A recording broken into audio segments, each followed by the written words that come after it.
өөрсдөө энэ KFC-ийн пэйж хуудсан дээр болохоор ингэж байгаа. Бид нэр 2018 оноос хойш дүүрэг болгоно ингээ хандсаа. Нэгэн ч зөвшөөрөөгүй газар өгөөгүй гэдэг юм. Тэгэхээр тэр дүүргүүдэд хандсан албан бичгээ за дүүргүүдээс ирсэн хариутай нь бас нэг өөрсдийнхөө пэйж хуудасаар ингээ гаргаад тавиач гэдэг хүсэлтийг тавинаар. За мөн энэ 5 богд групп бол та бүхэн мэдж байгаа те хөгжлийн банкнаас 100 гаруй тэрбум төгрөг авсан. Тэгээ ганцхан тэрбумын зориултанд дагуу ашигласан гэдэг чинь тэр сонсгол дээр та сонссон биз дээ те. За говь үйлдвэрийг яаж авсан? Энэ хажуутлын галерейг яаж авсан? За энэ KFC нэхэд одоо бөөн гений өөрчлөлтөд бүтээгдэхүүнээр хүүхд залуучууд нийт Монгол иргэдийг хордуулаад байж байна. За хаан банк гээд гүйлгээ тутам 100 төгрөгийн шимтгэл авж байна. За жирийн хүн дунджаар нэг өдөрт 10 гүйлгээ хийгээд 1000 төгрөг татуулдаг гэх юм бол за 1 сая хүнээр бодоход өдрийн тэрбум төгрөг зөвхөн хаан банкнаас ингэж шулж авч байгаа байхгүй юу? Тэгэхээр энэ хүний шунал яасан ханж саддгүй юм бэ? Үнэхээр энэ KFC-ийн 10 жилийн ойд зориулаад нийгмийн хариуцлагынхаа хүрээнд хүүхэд залуучууд чиглэсэн соёл түгээх бүтээн байгуулалт ажил хий гэж байгаа юм бол энэ хотын захын гэр хороол руу хийгээч.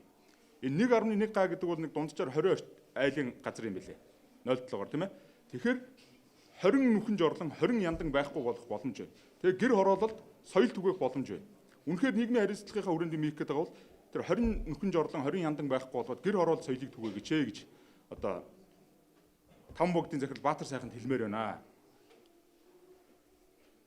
Үндэсний соёл амралтын хүрээлэн буюу парк анх 37 га газартай 1965 онд одоо тухайн үеийн манай Монголын өсгөл залуучдын эвлийн дарга Пүржүү гэж хүн одоо майхнаа барьж очоод өөрөө тэнд хаваржин дунжин намарж ажиллаад ингээд анх хашааг нь барьж мод тарьж ингээд бий болгож исэн байгууллага.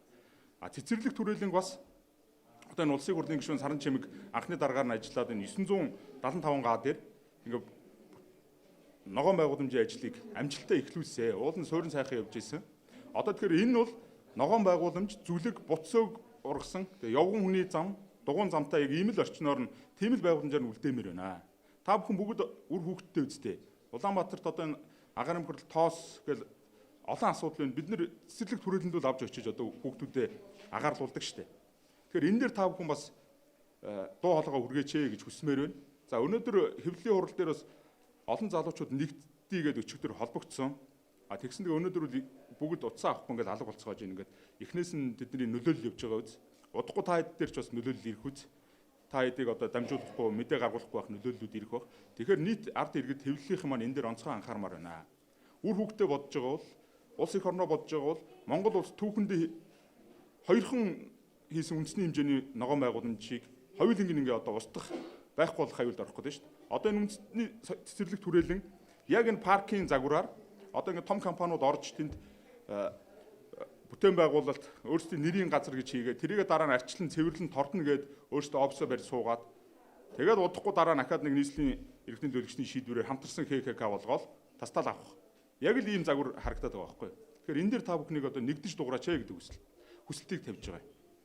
За асуулт байвал хариулъя. Асуулт гайгүй юу? Энэ 5 богд гэж компани та бүхэн мэдж байгаа хэрэг. Одоо сая энэ цагаан сараар хүртэл одоо энэ өрхийн үйлдвэрлэгчнэр жижиг дунд үйлдвэрлэгчнэрийн бизнесийг булаагаад ууц өвчин хүртэл чанаад явж ирсэн шүү дээ. Тэгээ ийм бүр шунлан дийлдэхгүй. Энэ бүр алтан загсны эмгэн болсон энэ Баатар сайхан Улаанбаатарын уушгнаас савраа татаарай. Үгүй бол одоо Монголын залуучууд хэрвээ тэнд газар шорооны ажил эхлэх юм бол бид нар майхнаа барьж очиод тэнд суучнаа. Тэгэхээр энийг бол хатуу эсэргүүцсэн гэдгийг одоо хэлмээр байна.